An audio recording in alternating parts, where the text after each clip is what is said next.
అన్న good morning అన్న, అందరికి బాగున్నారన్న. నేనైతే చాలా బాగున్నా, మీరందరూ ఎల్లప్పుడూ బాగుండాలని నా కోరిక అన్న.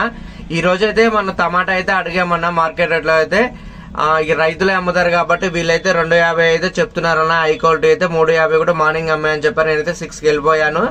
అయితే ఈ టమాటా అయితే 200 అయితే పోస్తానన్న. 200 అయితే మనకు నడవదన్న, ఎందుకంటే రోడ్డు మీద పెట్టి అమ్ముతామంటే ఎంత కావాలని అడిగారు. మనమైతే ఒకటే రేట్ అన్న, 10 బాక్సులు పోసుకుంటా 170 చొప్పున పోయండి అని అన్నాను. అంటే అన్న వాళ్ళైతే అటు ఇటు ఆగి లాస్ట్ వరకు అయితే మనకైతే 170 చొప్పున 7 బాక్సులు అయితే పోసారు.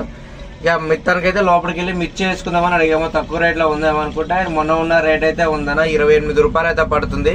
అలానే బెండకాయ వేద్దాం అనుకున్నాం, అదైతే 35 రూపాయలు ఉంది. ఇదైతే మొత్తం లేతగా ఉందన్న, కొద్దిగా ముదురుంది అక్కడక్కడైతే, కానీ అయితే చిన్నగా ఉంది కాయ అయితే. అందువల్ల అయితే మనం అయితే ఏం అడగదలుచుకోలేదనిగా మొత్తానికి అయితే మనం అయితే ఈ రోజు అయితే బండ్లగూళ్ళు అయితే బండి అయితే పెట్టలేదన్న. అయితే గుంటూరు రోడ్ అయితే బండి అయితే పెట్టామన్నా. మన వీడియో నచ్చినైతే లైక్ చేయండి, షేర్